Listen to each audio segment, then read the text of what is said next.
نحمدہ و نصلی علی رسولہ الکریم۔ آج جس عظیم عنوان پر گفتگو کرنا چاہ رہا ہوں وہ ہے جنگ یمامہ۔ جنگ یمامہ کی ایک اپنی تاریخی حیثیت ہے۔ تاریخی اعتبار سے اگر دیکھا جائے تو ہر اعتبار سے جنگ یمامہ آپ کو منفرد نظر آئے گی۔ جنگ یمامہ مسیلمہ کذاب کے خلاف لڑی گئی جنگ ہے۔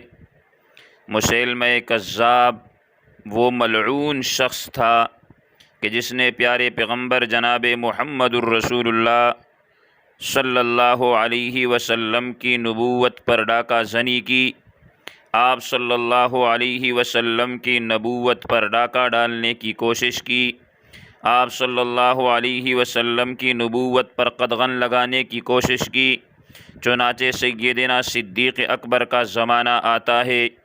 صدیق اکبر رضی اللہ تعالی عنہ مدینہ منورہ میں خطبہ ارشاد فرماتے ہیں اور یہ اعلان فرماتے ہیں کہ آج مدینہ کے اندر مجھے کوئی مرد نظر نہ آئے، وہ اصحاب بدر ہوں تب بھی، اصحاب احد ہو تب بھی، اصحاب خندق ہو تب بھی، اصحاب حنین و خیبر ہو تب بھی، ہر ایک کا رخ آج یمامہ کی طرف ہونا چاہیے۔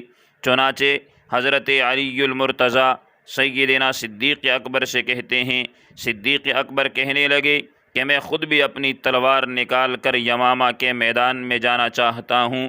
چنانچہ سیدنا صدیق اکبر سے حضرت علی المرتضیٰ نے عرض کی کہ آپ نہ جائیں، آپ یہیں پر رہیں۔ وہ 13,000 کا لشکر لے کر یمامہ کے میدان میں جاتے ہیں۔ سامنے بنو حنفیہ کے مسیلمہ کذاب کا لشکر جو 70,000 کے قریب ہے، لیکن صحابہ کرام نے حضور صلی اللہ علیہ وسلم کے ختم نبوت کے دفاع کے لیے اپنی جانوں کا نذرانہ پیش کیا۔ صحابہ کرام نے آپ صلی اللہ علیہ وسلم کے ختم نبوت کے تحفظ کے لیے اپنی جان کی قربانی دی، اپنی جان کی پرواہ نہیں کی۔ میدان لگا، صحابہ کرام سامنے ہوئے، ایک قلعہ نما باغ ہے، اس باغ کے اندر 70,000 کے قریب دشمن ہے، اور یہ 13,000 جنگجو جو اسلام کے لیے اپنی جان لٹانا چاہتے ہیں، حضور صلی اللہ علیہ وسلم کے ختم نبوت کے لیے اپنی جان کی قربانی دینا چاہتے ہیں۔ اسی کے اندر حضرت عمر رضی اللہ تعالی عنہ کے لاڈلے بھائی زید بن خطاب وہ بھی اس لشکر میں شامل ہے۔ چنانچہ صحابہ کرام نے جنگ لڑی، حضور کے ختم نبوت کے تحفظ کے لیے مسیلمہ کذاب کا قلعہ قمع کیا۔ اس کے لشکر کو اللہ کے حکم سے تہس نہس کر کے صحابہ کرام نے آپ صلی اللہ علیہ وسلم کے ختم نبوت کا دفاع کیا۔ اور یاد رکھیے جتنے بھی غزوات اور سرایا آپ صلی اللہ علیہ وسلم کی زندگی میں ہوئے، ان تمام کے اندر 259 صحابہ کرام شہید ہوئے، لیکن جو غزوہ آپ صلی اللہ علیہ جنگ جناب محمد الرسول اللہ کے ختم نبوت کے لیے لڑی گئی، اس جنگ کے اندر 1200 صحابہ کرام شہید ہوئے، جن 1200 صحابہ کرام میں سے 700 کے قریب صحابہ کرام ایسے تھے جو بڑے حافظ تھے، بڑے عالم تھے، بڑے مفتی مدبر تھے، بہت کبار صحابہ کرام تھے جنہوں نے جام شہادت نوش کی، لیکن اپنی جان دے کر انہوں نے محمد الرسول اللہ